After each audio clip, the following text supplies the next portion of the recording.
Hello everyone, it's Sadiq Khan here, the Mayor of London. I'm sorry I'm not able to be at South by Southwest in person this year as I'd originally hoped.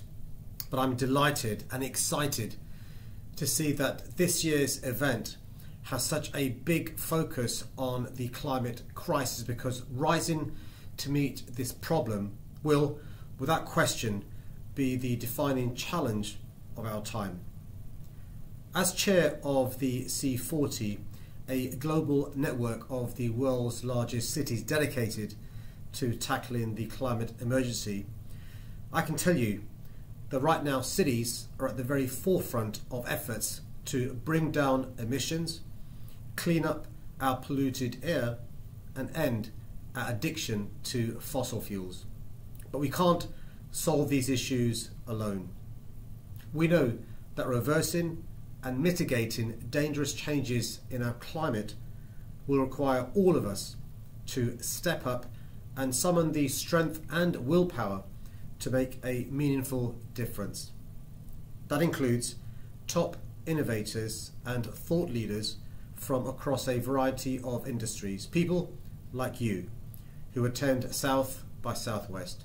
Because if our response is to be successful, if it's to match the scale of the existential crisis that we face, then we need to be drawing on your energy, your ideas, and your imagination. So I encourage everyone who is watching this video and attending the session that is to follow to raise their ambition and set their sights high, because not only can bold action now protect the health and well-being of our people today, but it can also echo through the ages, safeguarding our environment and planet so they can be enjoyed by future generations tomorrow. In our hour of urgency, let's resolve to be the climate doers, not the climate delayers. Have a great session. Our environment, it is ever changing, and right now, changing in a direction that is having a detrimental effect on so many different ecosystems. And while it may feel bleak at times, there are also a lot of organizations that are trying to reverse some of the greatest affected areas, like coral reefs. Enter Project Ocean Shot. In May of 2021, John Paul DeJoria and Dr. Deborah Brosnan partnered to research new technologies designed for coral reef restoration.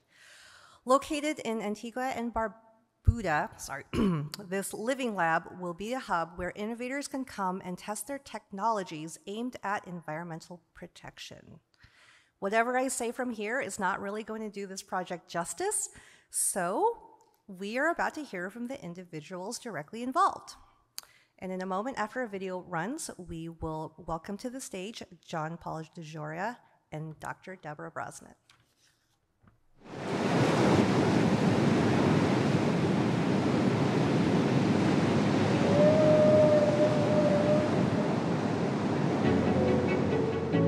We are out of time and we need to do something drastically quick. Humans have now altered the planet so much that we are threatening our own lives, our livelihoods. Everybody around the world is feeling the impact of climate change in ways they've never felt it before. We must do something. It's so precious. Oceans are the lifeblood of our planet.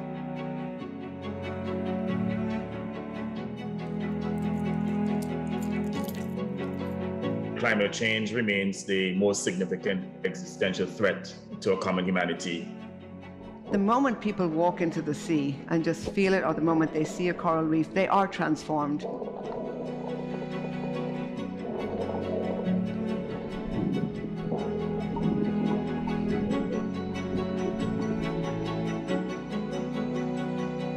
By bringing people together, we can create great solutions.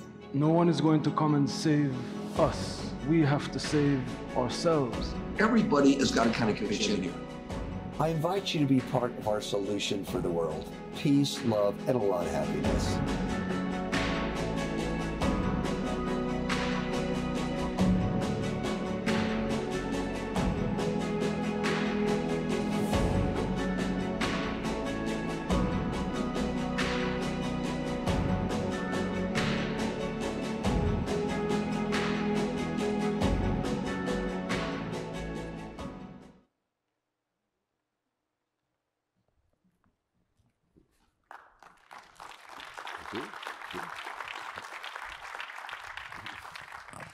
Well, this is very nice, not only to have some nice people here attending, but I think it's incredible in this world of technology that we have tens of thousands of people watching this right now on their telephones and their computers and television sets throughout the world, which is just magnificent because it means that more people could get involved. And Deborah, I think one of the greatest things that we're able to do right now and deliver this message is that, as you well know, we do live in a world of illusion.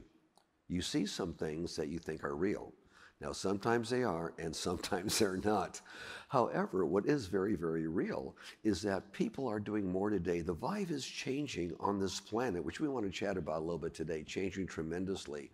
And people have that opportunity because their own frequency is rising to do something great.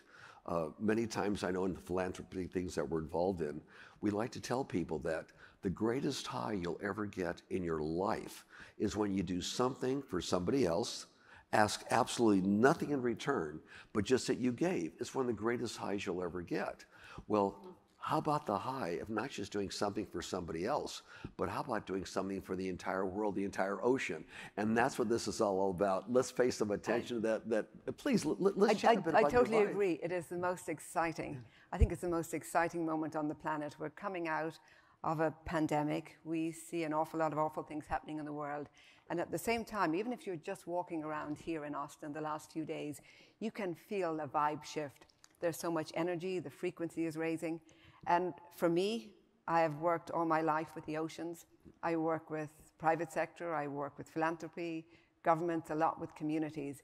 And I am seeing for the first time in my life this extraordinary awareness that people have. And not only that, but it's turning into action. So funders are getting together with technology, AI people who are getting together with scientists, and communities are looking at getting engaged in a very different way. And it's extraordinary. And I think our job is to pay attention to that vibe shift and then figure out how do we amplify it and how do we get more people involved in it so our vibe shift becomes the new norm, which is where we want to go. I know they say that the frequency is changing, and it is. And that frequency, I think, is helping everybody on our planet get to a higher state of awareness. And at least I have found in my life, and many people around me have said the same thing, the more you get involved and you get rid of the clutter on your shoulders, get rid of all hate, all jealousy, all regret, just get rid of all that. Because that's yesterday's newspaper, and you can't change yesterday's newspaper. However, what can we do today? And more people are realizing that the real highs today, the really great thing to do is, hey, we're here. We're of such an upper frequency now that we want to be more of service. Well, again, we're going to the oceans. I believe if I'm quoting it incorrectly, please correct me, but I think about 95% of all living matter on the planet, all living things are in the ocean? Yes, 95% life is aquatic. We are an aquatic planet. We are part of an aquatic life. We just happen to be the terrestrial portion of it.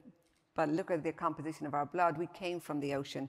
We are part of the sea. Sure. And I think John F. Kennedy said it well, former president, when we go back into the ocean, we are going home. And I think that is the most important thing for people to understand. You're not going into a foreign environment. You are going back to where you came from. And I think that's that extraordinary recognition that we are part of this system is a driver for us today. I mean, we've all been hearing over time, well, we've been often given this rhetoric that nature is the impediment to progress. Environment or jobs, you have to choose one or the other. And I've been in the rooms where those conversations have happened, where we'd love to protect the ocean, but we have jobs. Or where people have said we've got to protect nature and lose jobs. But that is a false dichotomy that was never, ever true. Correct. And we know that from the beginning, the way people resonated with nature. So moving forward, the fact that we and nature are aligned, the survival of nature and the survival of humans is one and the same. Without oceans, we don't survive. And without us intervening for the oceans don't survive. So we are completely aligned on the same mission to save humanity, save our oceans. How wonderful is that we get the chance to be able to do something for that? Roger Daltrey, several years back, got a phone call from me, Roger Daltrey of The Who. Yep. And I said, Roger, we're doing this big event with Bobby Kennedy, and it's all about saving the planet, saving the waters. We worked with Waterkeeper Alliance, and we have this big concert we're putting together. And Roger, would you mind coming to the concert? It has to do with saving the waters of the land, the sea, just saving the water, period. And Roger said without a moment's thought, JP, when the waters go of the land, or the ocean continues to all of a sudden start disappearing with its quality and its cleanliness and disappearing, the world will disappear. He says, and this is several years back, he says, I know that very well. He says, not only will I come, and there's no charge for me, I'm going to assemble for you one of the greatest bands ever to accompany me. He had the head guy from Toto. He had Billy Preston there on the organ, which is amazing, the people he put together there. And all of a sudden, he realized that, and all the people realized the same thing. But I see more and more people thinking just like Roger did, for example, that, it is time now that we can do anything. And I think a great example of this that you and I could share with everybody is what we're doing right now on this great island of Barbuda. Because most people know about Antigua, but Antigua, Barbuda are one country, even though it's two islands. And we had the pleasure of working with Prime Minister Gaston Brown, wonderful man, by the way. Yeah. And we're looking at what do we do there to harmonize what we're doing with the ocean to save it and people's jobs. In other words, how the two go together. It's not let's do one first and not the other. How have we done this together? We have this beautiful discovery development down there in Barbuda. It's a peace, love, and happiness development. But here was an island that was totally devastated. We could talk about that a little bit. Totally devastated a few years ago, and all of a sudden we started bringing back. Maybe you could start on that, and I'll join in. Well, I think so. I mean, the devastation from Hurricane Irma 2017 was enormous. People lost their homes, they lost their connection to the land, and they were. I mean, there was an evacuation, and then they came back to the island. And to be honest, there wasn't a plan, and there wasn't a lot of help to rebuild. And to the credit of the people in the island, they're resilient. They have been trying to rebuild. Yes. But now there are other opportunities coming into play, including with the project Ocean Shot, the peace, love, and happiness development you're talking about. But I think for let me turn to Ocean Shot a little bit, because I think it exemplifies it. So after Hurricane Irma, as you know, we went out and we started to do a biodiversity survey. And we went into the ocean. Now, this is a tropical island, and you can see on a map where all these beautiful coral reefs should be. And when we went and studied them, we found that of those reefs, they had only 2% of living coral on them, which is almost zero. You can't even, on a chart, you can hardly see it. Now, we don't know all the reasons why. I think there's been disease, there's been hurricanes that break up reefs, there's been development, but fundamentally those reefs are gone. Now, coming back to you, those islands depend on those coral reefs, because a coral reef, a living coral reef, will break 95% of a wave's energy. And that means you have sand on your beach. For surfers, it means you have a surf break. But it means, too, that your home is better protected. And what we saw in Barbuda during the storm surge is that the storm came in and destroyed farmlands and croplands. So coral reefs can protect us from sea level rise, from storm surge, and give us a great place to swim, beautiful place to be, and safe beaches for our kids. They provide all that. They provide it for free. And yet we've been losing it. We've been losing it, 63% of our reefs are pretty much gone. It's very, very sad. So you and I talked about it, and I said, John Paul, we need to do something, but we need to do something at a scale that is going to be meaningful, because we can go out and plant corals, but what if we don't plant enough so that we're getting those benefits? What if we don't actually understand the way the system works? Then we are doing something that will make us feel good, but will not necessarily do good. So that's where we got together. Right. We dug in, we looked at the corals. We came up with a plan to restore a hectare of reef in 2 to 3 years, because one fact is we are losing more corals in a day than we can currently restore in a decade. And take that in for a moment. Yeah. The trajectory is going down fast. More coral in a day is lost than we can replace within a decade. Yeah, right now. And part of what we want to do is turn that around, which is what we're working on. So we have been out there now taking corals that are resilient, and we can come back to that in a moment, growing them up, and we're looking at both building and creating reefs that mimic the shape of the existing reef.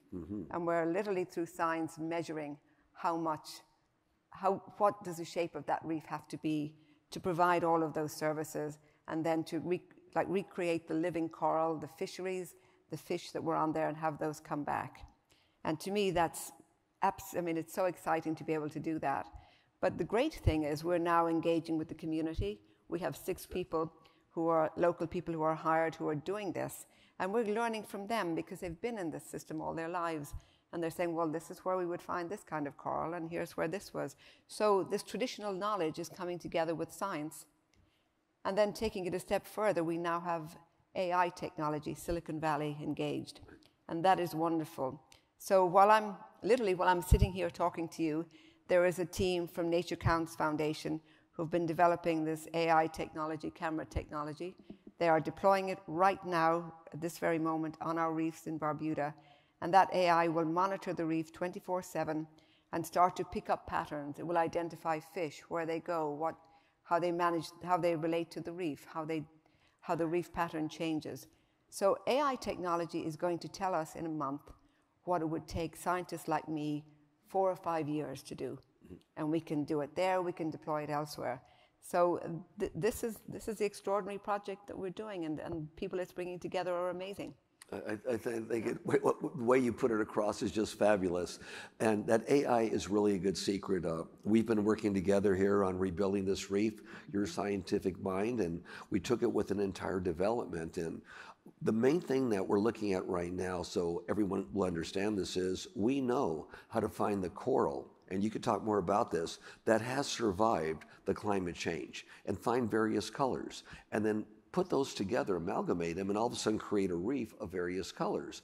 Of those that survived, it's like survival of the fittest. It's what our planet obviously is all about.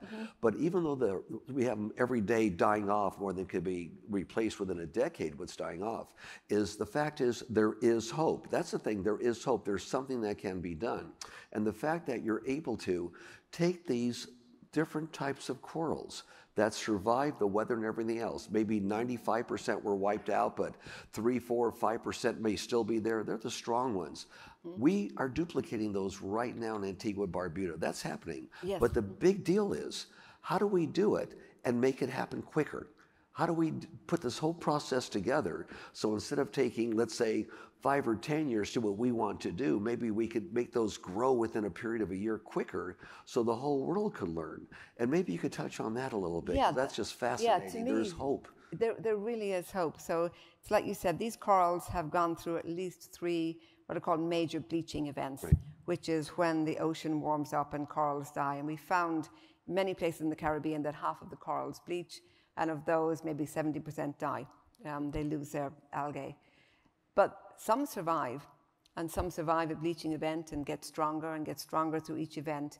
And so we know that the corals that we're using have survived at least 3 of these events. They've also survived major hurricanes and not gotten fragmented or shattered. So we're taking, if you like, the survival of the fittest, the most resilient, and using those. Now, you asked a very good question, is how can we do this faster? How can we scale this up, and how can we get them onto the reefs faster? So we're looking at the growth rates that we're getting of these corals and trying to figure out where do we put them so they grow faster. But in addition, we're now reaching out and working with other teams who are literally making it their business to figure out how to grow corals faster than they've ever grown. And there are groups in the Bahamas, there's groups in Monaco that are working specifically on making corals grow faster so that we can speed that up. And then the next question is, okay, now we have these corals, we need to get them on a reef. Well, that's another, if you like, bottleneck. And for anyone in business, you know what bottlenecks are about, and scalability. And that's another bottleneck. So we're working with some of the AI people out of Silicon Valley. And so people like Tom Chi, who was with Google, involved in the development of the Google self-driving car, is now turning his attention to figuring out how can we plant corals faster. Because if you're in an island nation and you're far away from major cities, it is expensive You don't necessarily have the resources, either the technical resources or people. And by the sort of technology he's developing is really to short circuit that.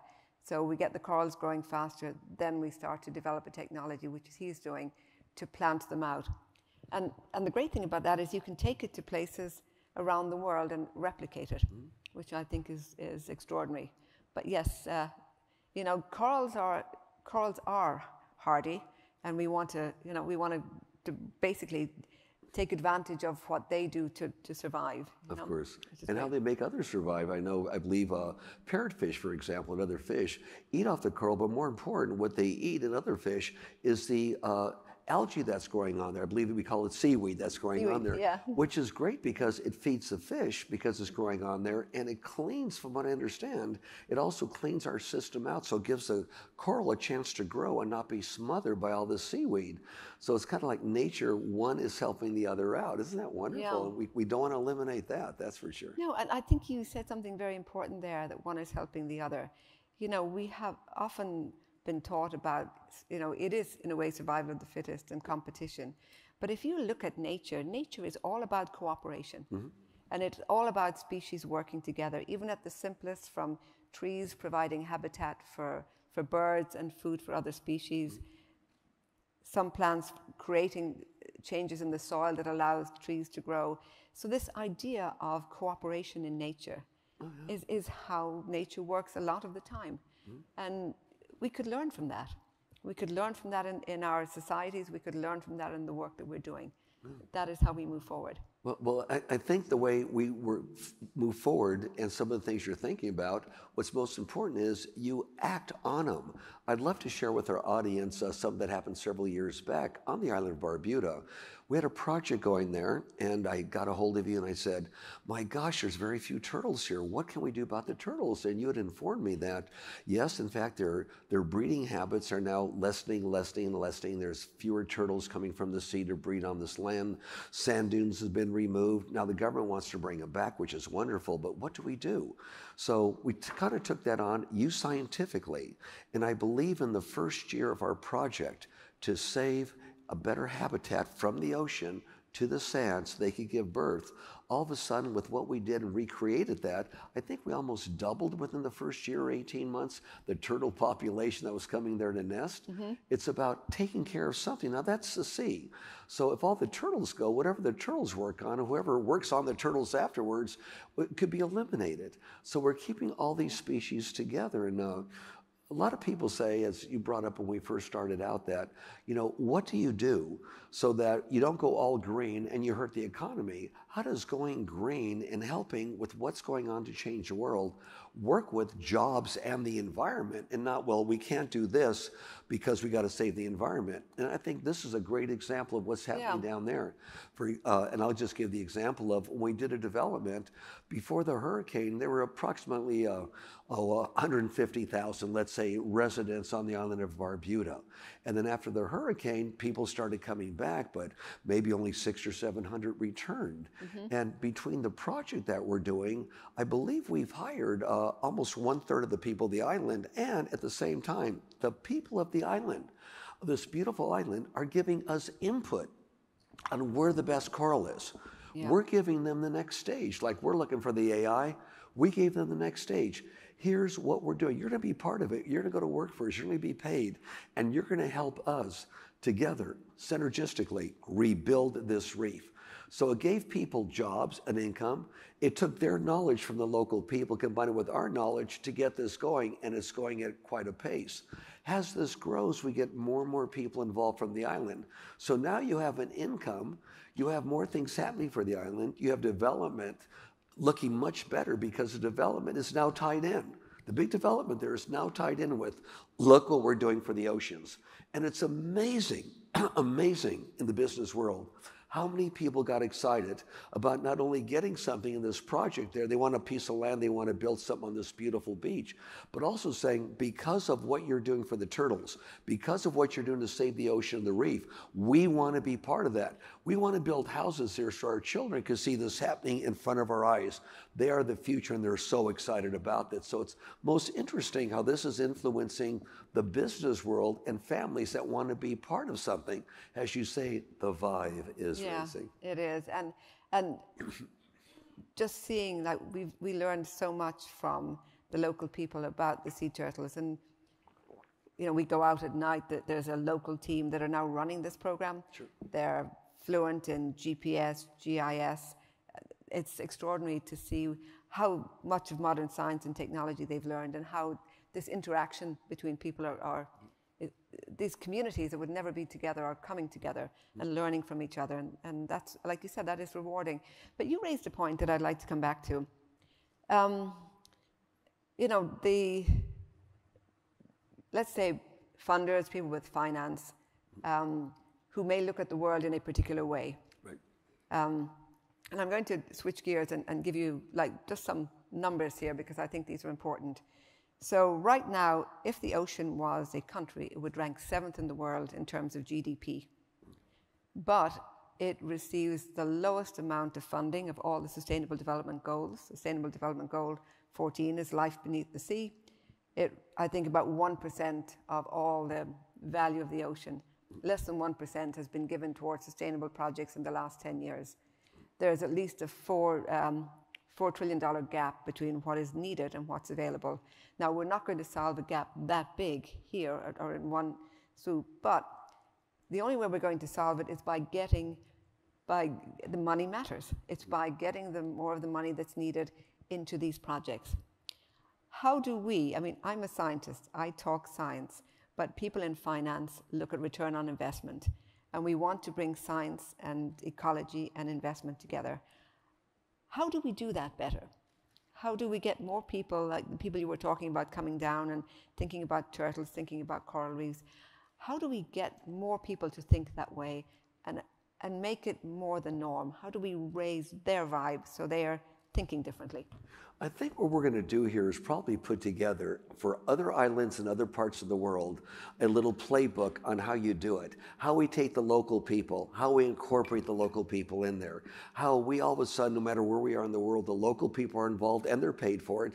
But more important, you touched on something about economically feasible. How does this work to get other people involved where it makes sense for people to invest some money in it?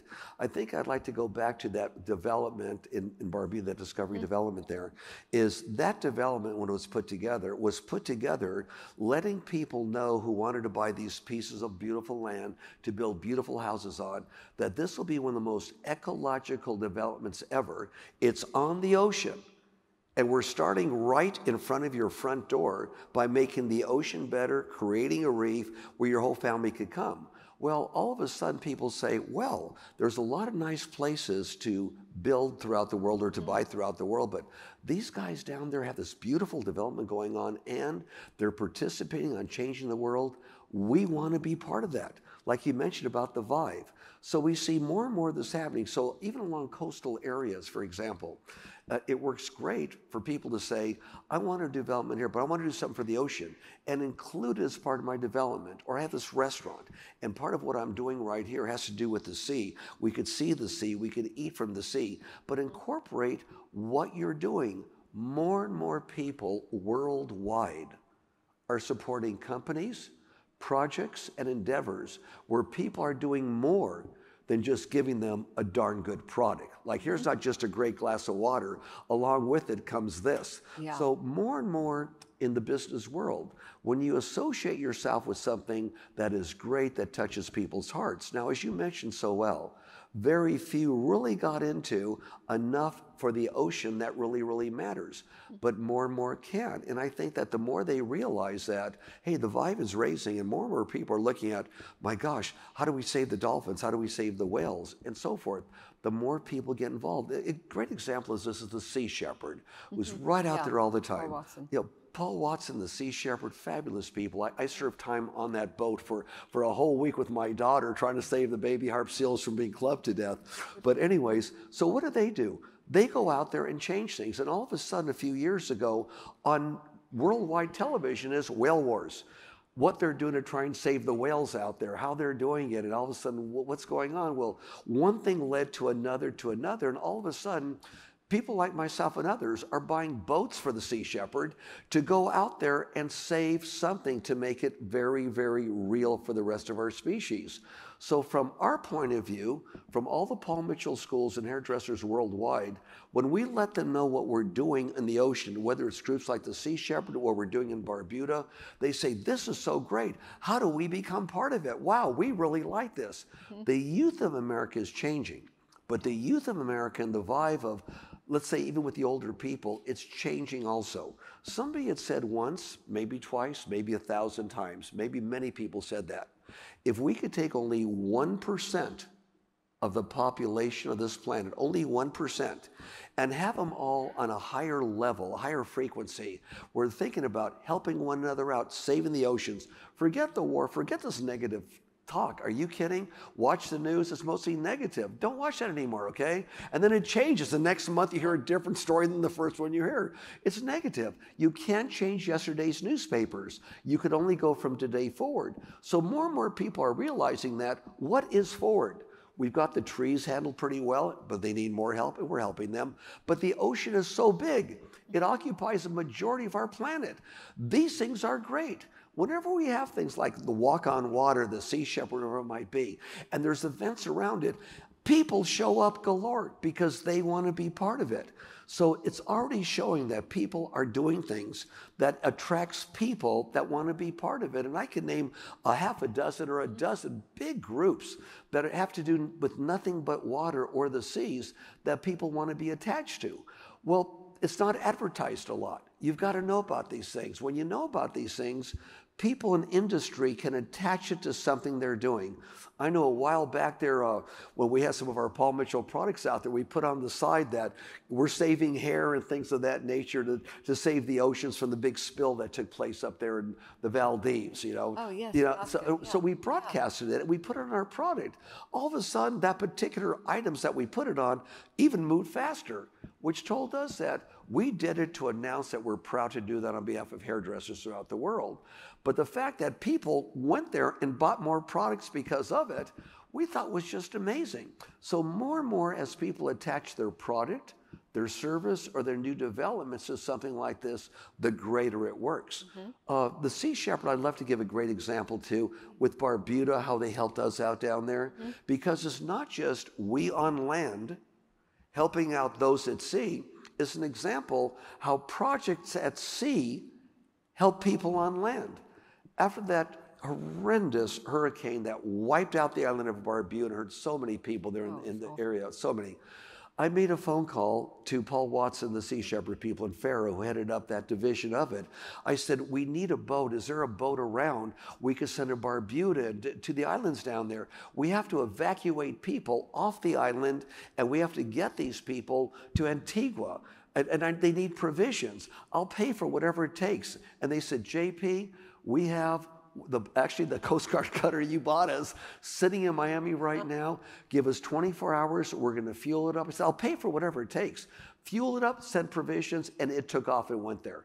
It brought provisions to the people, and at the same time, helped ferry the people to a safer spot where they had housing on the other island. So here, a seagoing unit detached something to help those on land, and all of a sudden bring them to safety. So more and more we see these things happening. We see species being saved if people pay attention. There was a species of dolphins down there in the Gulf of Mexico called the vaquita. Yes. And they were disappearing. I think when we first got involved, there was maybe only 83 left in the world. Yeah, so the numbers are very low. Oh right my God, now. I think they're down to 37 now. 30. So what happened was our group got with the Mexican government and they said, this is a wonderful thing. We don't want to get rid of these species. Let's try and save it. So they joined us to go up there because the fishermen, who were not the richest people in the world, would get from, I believe, people from Asia $10,000 to $20,000 for a certain organ in this fish that's going out of extinction right now. To give money, to get that kind of money. Now, people, you got to realize there's 37 left. You've killed off the rest. Yeah. Now, they're buying it. They're thinking it's an aphrodisiac. Whether it is or not, who knows?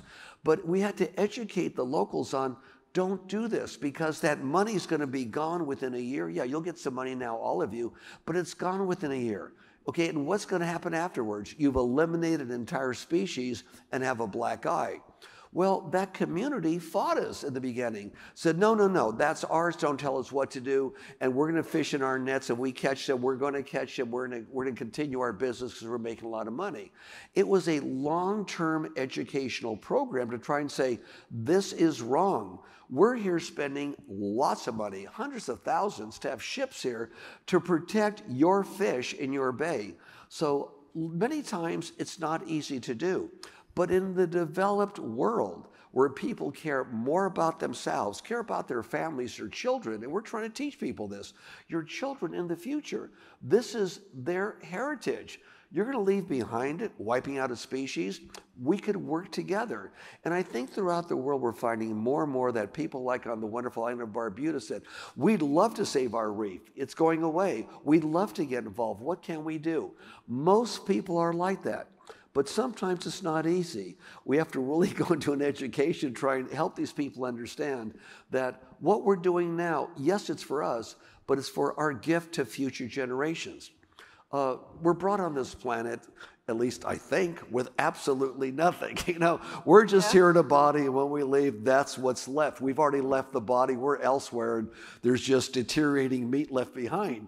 But while we were in this body, while we were who we are this time around, while we are there, what can we do to pay a little rent for being on the planet Earth? Well, why not pay a little rent by doing something that is massive?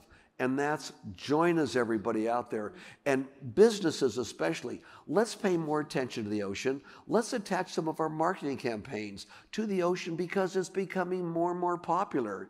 And just like we're having people see it right now, we're trying to deliver that message. And I think it's a really important message. And thank you for really providing these examples from Sea Shepherd. And for me, I do believe, again, it's really important. We've thought enough, we've talked enough, now we have to do enough. And everything that we're talking about here is about do. And we're trying to share the stories of what people are doing, not what they're saying, not what they're talking about. I mean, I think we've seen a lot of it with, let's say, climate change. There is so much talk, and often well-intentioned talk. And I was at COP26 in Glasgow, and very good people there. But when you walk away at the end of the day and you say, what exactly has changed? What is it that people are doing differently that's going to turn this around? That's where we have to put our attention. And I think what your story of Paul Watson and trying to educate people, but you don't just educate communities, you begin to build relationships with those communities. That's correct. And those communities and you then work together for the future, because our future is it's coming up fast, as they say. Well, and I look at, we've started working a little bit with Global Citizen Forum, who are an amazing organization. They really help refugees around the world. And they have taken on board Ocean Shot as a flagship project because they're realizing that with climate change, and particularly the coastal impacts, we know that we are going to see more climate refugees. Yes. And it's already happening, particularly in Europe. And being able to engage early on and help to restore the ocean so we don't have the same number of climate refugees, so the people can stay in the place, they have a sense of place, and thrive there, whether it's through fisheries, whether it's through tourism, whether it's through just having very beautiful places. That's really where we want to go with it. I think it's where we all want to go.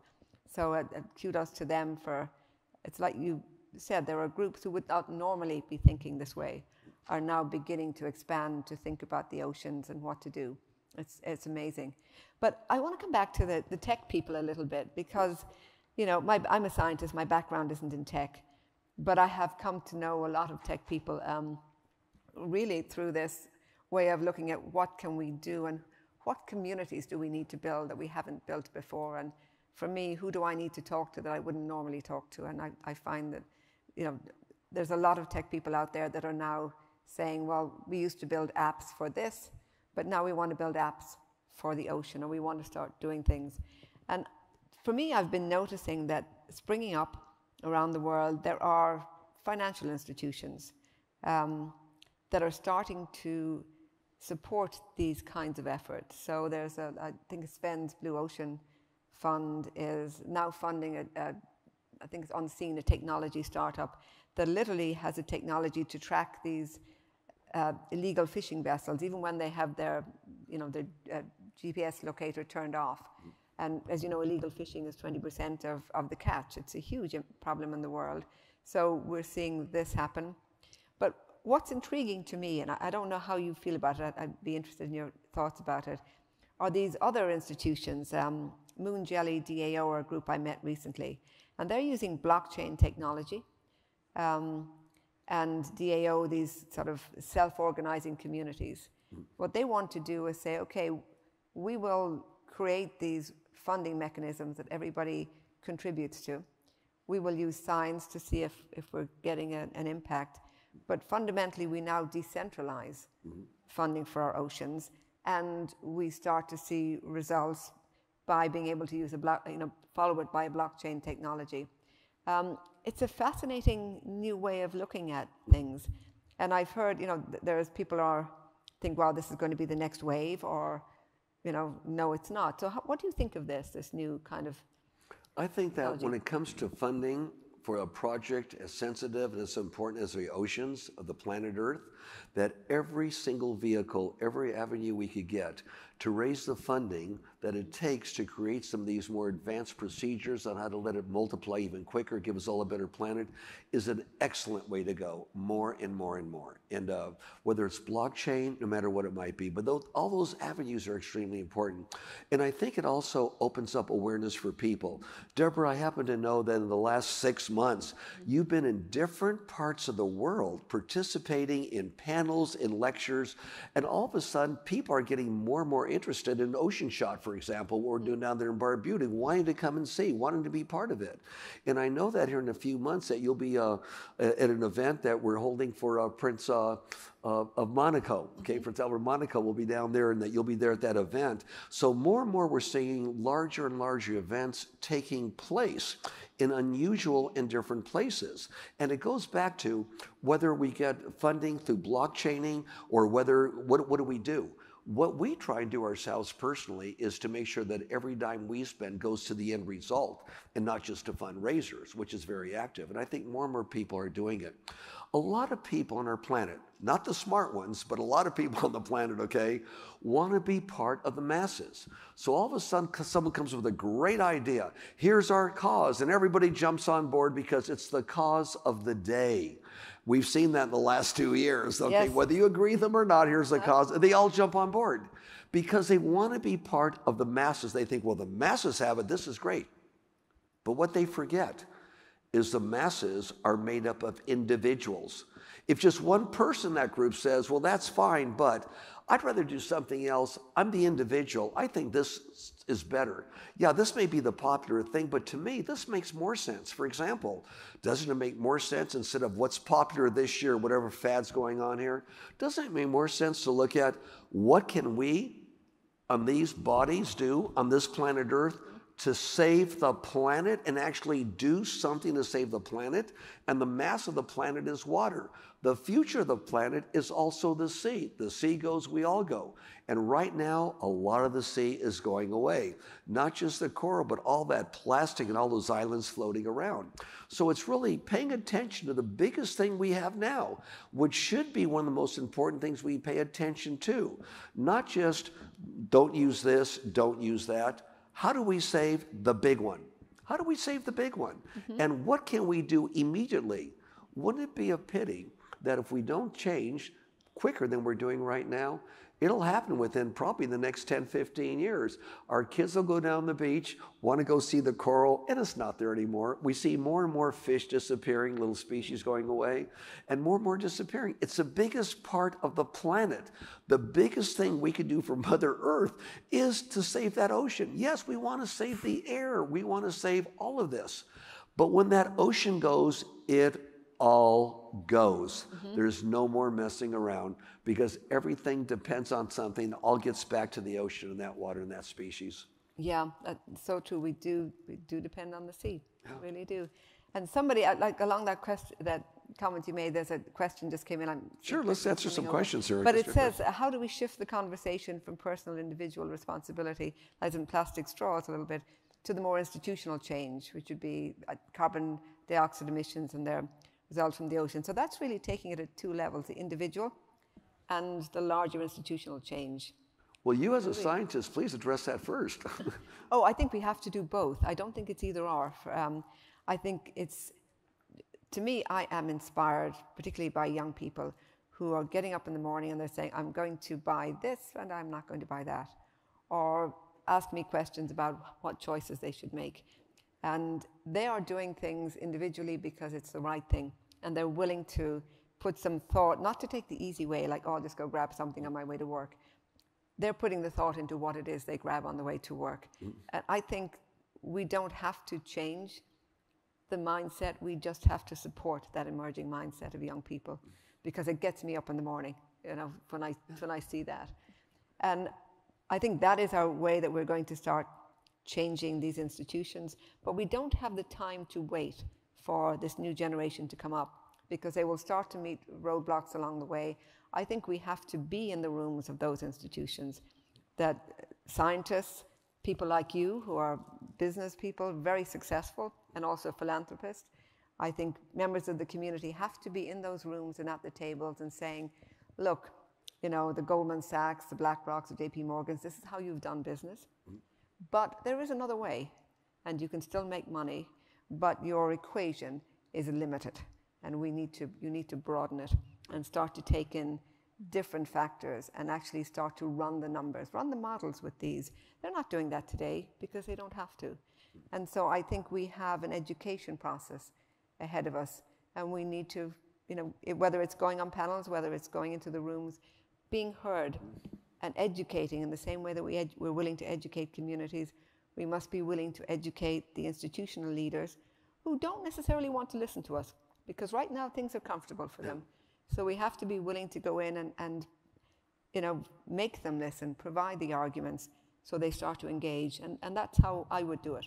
You know what? You're speaking like a great marketer right now, and I know you're a top scientist. Okay, but what came to my mind while you were talking about is what message would get someone like the Goldman Sachs, the JP Morgans, all these people, you know, the Merrill Lynch's all together, all these big institutions, Schwab, whatever. Yeah. And as you're talking, I'm just thinking, economically, it's your future.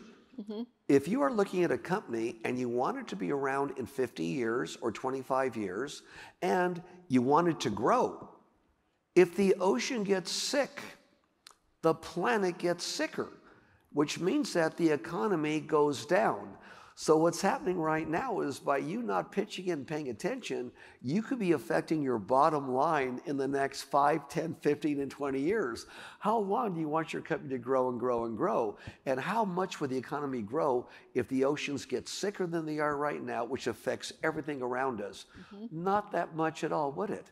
And what would your grandchildren think when all of a sudden they don't have the same oceans we had to play in, to enjoy, and the same fish to look, and the same fish to eat, whatever we're doing now, unless you do something now. And if you do it now and you attach it to your promotion, people know that you're thinking about their future, not just financially, but their personal futures, their spirit's futures, and their family's futures, as well as their financial future. So I love what you came up with, because it's going to remind me, and more of the lecturing that I do, especially when I sit down with some of these business people, just to talk about what's new, what's different, to bring that up. In fact, it might be a great topic for someone like Fox Business News to pick up and say, how can we do? I'll chat with them and see if they can give me a program. That sounds good. Yeah. One can never tell, but we got to hit all avenues. Yeah. People have to know what to do, and how can they get involved? A great example, my wife, for example, carries around a reusable bottle with her to reuse water in, instead of throwing away all this plastic.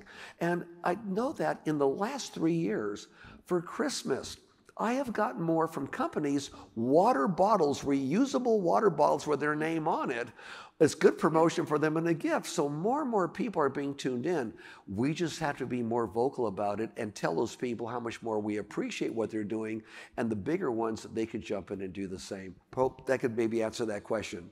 Yeah, I think it does. I think there's another question notice here. It says, do you think that the organizations like Global Volunteers International make a difference in a positive or negative way?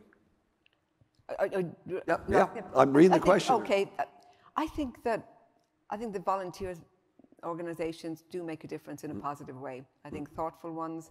You basically have people giving of their time, whether it's, well, there's Global Volunteers International, there's volunteers with GCF. There are, well, I'll give you another example.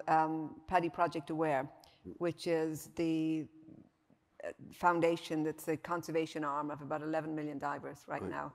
And for a long time, they were looking at supporting policy changes for protection of sharks, which is really important. And now they're saying, wait a second, we've got all these divers who are in the water every day. Why don't we find a way to team with these dive stores and start providing them with the training and the ability to do things like restore coral reefs, to start to document the changes we're seeing in the ocean, whether it's temperature change, salinity change. And what they're doing now is leveraging this tremendous volunteer power that's out there. And so I think these organizations can do extraordinary positive things. And I think we need everybody at the table. Oh, that we need. We need, I mean, volunteer groups, and I think all of us volunteer for different groups and different causes, whether it's sitting on nonprofit boards or literally going out and picking up the trash from a beach. We need all of those because it reminds us that we have to give back. And then we need to also recognize that if people cannot feed their children, they will overfish. And so we have to make sure that people can support their children and their families and do it in a way that's sustainable for the ocean. We've got to bring them all together. It's not an either or. It's like on Barbuda, even though there's a lot of fish, we're planting organic gardens there so people grow their own food. The next question, I think, is a question on a lot of people's minds right now. I'd love to answer this one. Okay, and it was a question on President Biden. What demands can we make from the Biden administration? That's what it says. It says, what demands do we have to make of the Biden administration, and how do we get them to join in on what we're doing and this great vibe, okay? Well, that's a good question. I don't want to get into politics, but I would say this, to answer your question is, number one, Biden administration, tell people the truth. Don't promise us when you're running for office that you're going to unite everybody together, we're going to go green. Yes, the Green Initiative is a great initiative, but all of a sudden, now in today's world today, we are buying oil, even dirtier oil, or we're trying to, from our enemies like Venezuela, Iran, and Russia. I could not believe that we were buying 500 barrels a day, or was it 5,000 or 5 million barrels a day, 500,000 barrels a day from Russia. And well, now they're thinking of, well, maybe we'll buy it from somebody else who's buying it from Russia, where, Mr. Biden, yes, you promised this, and yes, we want to start eliminating fossil fuels, but if you destroy an economy doing it like you're doing right now, all of a sudden the people that are all green, and we're up behind green 100%, are going to say, well, wait a minute, is this wrong? Inflation is skyrocketing. It's not just Russia's fault, okay? If we need fuel right now, can't we use the fuel that we're being taken out of the ground and slowly amalgamate it into green? Not try and do it overnight, because we're suffering right now. We're through unbelievable inflation. And a lot of people that really cared about our green movement are saying the green movement is great, but boy, this administration has gone too far. And they're afraid to say, okay, we were wrong. We want to keep it green, but let's work into it. Now, if ever, we need that extra oil and gas instead of giving money to someone who's killing people and invading another country. And Europe's the same way. They're dependent on that. So all of a sudden, a lot of people are saying, well, this is great, but what he told us wasn't correct. Or can you just change that? Can you change your mind? In other words, tell people the truth. And if something didn't work, even if it's temporary, let us have more oil in our country. We were oil sufficient. We were energy sufficient a couple of years ago. And all of a sudden, people stopped drilling, and they say, well, yeah, but we only stopped into new lands. What people don't realize that is in that oil and gas industry, while we're making the change to go green, they have to have in advance future drilling wells. Because right now, I believe there's only 95% of our energy needs for the future that we have right now, and it goes down every single year. But if we were to be able to amalgamate the two together, saying, okay, we made a mistake, a great idea, but too quick, too fast. Let's blend them together. Just tell people the truth. It's not like, well, a vaccine works on everybody, and then all of a sudden you found out a year later, well, maybe we didn't tell you the truth. Maybe what Fauci said or what maybe the president said wasn't correct. Yeah, maybe 1 or 2 shots isn't going to work as we said it would, you know. But tell people the truth and change your mind if you have to. It's okay. The people don't mind. I think your underlying comment, message in there is really important too, which is, look, you can't wake up on a Monday and have one opinion, and on a Tuesday think the world will change. Right. What we don't have or seem to have is a really good transition plan with milestones, deliverables along the way. Now, anyone who's ever done a project knows that you need to know what it is you're going for and how you measure your progress. And if we are transitioning to green energy, which we have to transition to a much more sustainable way of living, not just energy, but of living. We need to know, what does that look like? And what are the steps to get there? And I think what you've been saying really, and what I heard from you is, you know, tell the truth, but please give us a plan to get there that is realistic, workable, will not put people out of work, but we all know where we're going. And I think that's, right now, a lot of people in the world see things going wrong. Yeah.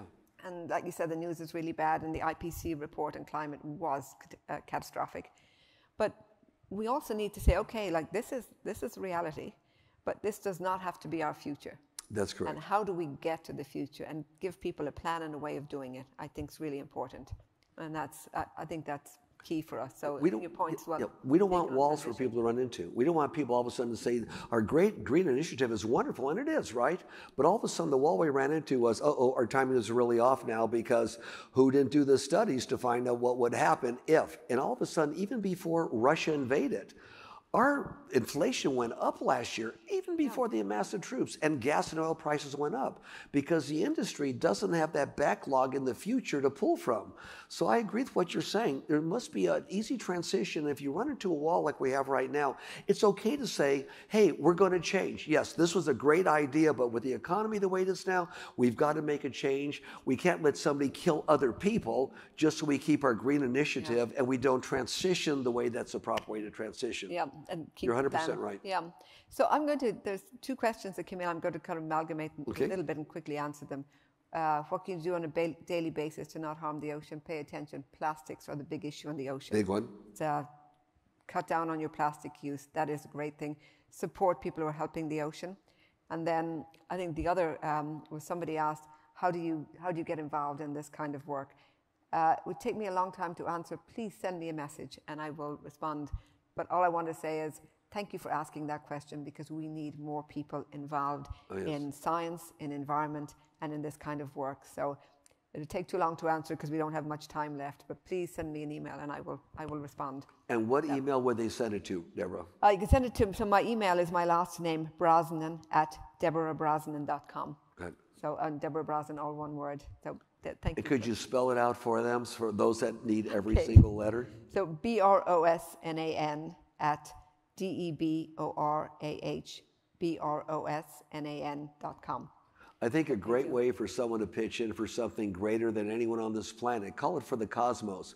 You want to pitch in and donate something to the cosmos? Well, the best planet around that we know of is the planet Earth. Who knows what's on the other planets, I know. Okay? Yep. So the first step you can make is to get on your website and look at some of the various things that you can do to make a change. So it's not just that you're impressing your community or your family, which you should by doing these good things, because it's an example for your children. I know when I was 6 years old and we had nothing in my family, absolutely nothing, no money, not even a dad. And we went ahead and went to downtown LA, put a dime in the bucket where the Salvation Army was ringing the bell. And my mom said, that's all we could afford, boys. But you each half this time, put it in there. It never left my mind. My mom showed me, she said, boys, I said, Mom, why? This is 1950s now. Soda pops are 5 cents for a bottle, candy bars, 3 of them for, anyways, they're very inexpensive, but compared to today. But she said, boys, that's all we could afford is 10 cents. But remember this in life, there's always someone that needs it more than you do. We always have to give something. It stuck with me. So when the parents follow through and they start having families and they follow through what the parents are doing, all of a sudden you have a whole generation that is following suit, opposed to what was the past. If you got spanked as a kid, you spank your kids. If someone was abusive, they become abusive. Isn't the new world we want to contribute to for the cosmos and the planet Earth? Let's be a great example to ourselves. Let's be a great example to our children. And by doing this, we find other people we could talk to. We don't have to talk about gossiping. We don't have to talk about what's in the news now. That's a negative thing anyways. More people get involved. We can talk about, here's what we're doing. Here's what we're contributing. What do you think? Do you know, by the way, that down there in Barbuda, they're finding a way to bring the reefs back? And it's sustainable, and now they're finding ways through looking for technology that's going to make them even grow faster, but they already have the method down. We have the method to bring them back. Yeah. Now we just have to do it faster. Do it. These are how they did. They just get involved. So the step number 1 would be definitely to do that. And I would say also, as you said, try not to use those plastic bottles. They're easy. Yeah. They're everywhere. Just invest in your time in one of those bottles you carry around. It's okay. And if you bring one into a room with you, and even a meeting room for business people, they'll think, hey, they're pretty cool. Look at that. They brought in their own bottle. They'll want a glass or drink out of that. Hey, they're caring. So I have a question on call to action. So I'm gonna give you 4 call to actions, and then I'd like to hear yours. Please. Paul. I would do a call to action first to all the techies out there who are developing the apps.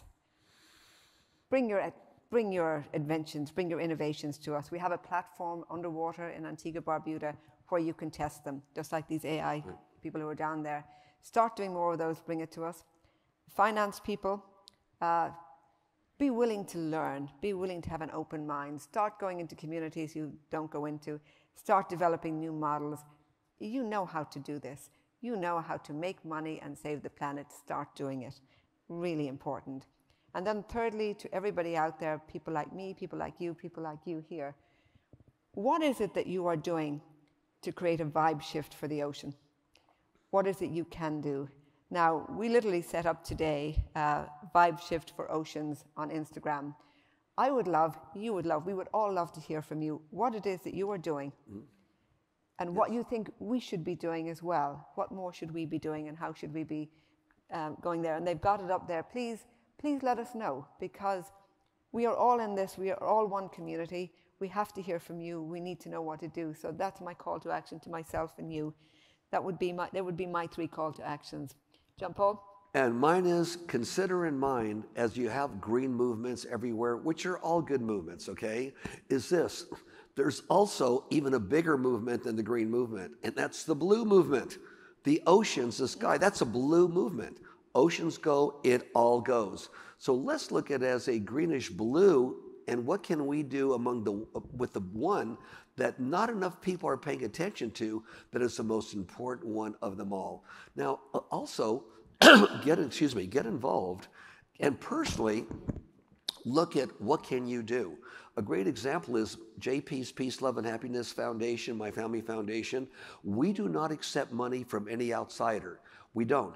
It's our family foundation that's putting whatever money we put into our events, our Paul Mitchell schools, it goes into those events. All the money goes into it. We don't ask for others to contribute because we want to pay our way. And I'm so thankful and so blessed in life that a lot of things have gone my way really, really well. And the American dream worked for me, and it worked for people that had absolutely nothing like I did to get somewhere. Well, why not give back yourself? Not just, well, I'm giving to this organization, which we do, but what are you doing? What are you and your family doing yourselves? Just yourselves. Not saying, well, I'm going to take it from this person, that person. It all helps out. But what are you physically doing if you have no money?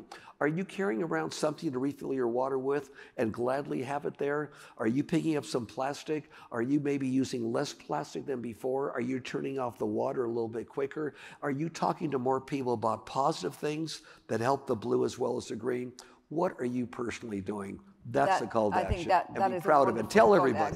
Yeah, So we are almost out of time. I'm sorry we didn't get to everybody's questions. Please do follow up. Please send us a message on Instagram. We will answer what you send in. So, and there is hope. Things are getting better. Things are getting better. When you watch some of these things on TV, the world's coming apart, okay? Things are getting better. That's how you've got to think. Thinking is power. You are what you think. What you put attention to happens, and the universe happens.